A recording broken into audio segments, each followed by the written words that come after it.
बौद्ध जिले में जीवन हारी बीएलओ दायित्व में प्रधान शिक्षक मृत प्रधान शिक्षक होती शयन साहू घर गोछापड़ा से गुंदुलिया डिमिरखोल स्कूल में प्रधान शिक्षक भाव में काम करते सहित से एसआईआर कार्य बीएलओ भाव में नियुक्ति पाई गतकाली से विष पीते गुरुतर अवस्था प्रथम बाउंशुणी और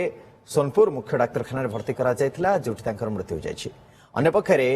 एसआईआर काम जो चापग्रस्त हो बापा जीवन हारी पुओ अभियोग आनी घटना नहीं बौद्ध उपजिलापाल संपर्क में से शुणुंट केते सत केते मिछ तार जांच हेबो काम चाप कथा किंतु से खंडन करछंती पुलिस वाले सेटा माने फोर्स कले एटा जल्दी करो जो लेट हला बोले न कले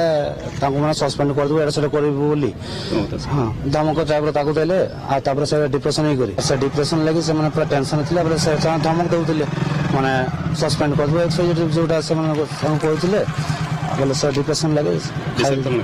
हाँ कौन खाई से डॉक्टर भी कहले कौन कौन अल्कोहल डाक्टर सर कहले किसी विषाक्त जिनिस खाई देछन से लगी फुड प्रिंट आउट होईची से डेथ चाहे गला कहले सुनी जगना एटा सुनी जाए सेटा देखि ठीक तो ना पारे सर बीस खाई के मुझे सुनी जाए सर सेटा केते जो ठीक है तो नहीं आने एटा फोटो को सर आउ इलेक्शन काम है टाइम बन जिन से पूरा डिस्ट्रिक्ट लास्ट रे थिले आगे आरे तो कहबा करो बोली करी आगे ड्यूटी में दिले बाकी बीएलओ माने कंदा 100% करी दूजा सर हां सर ठीक है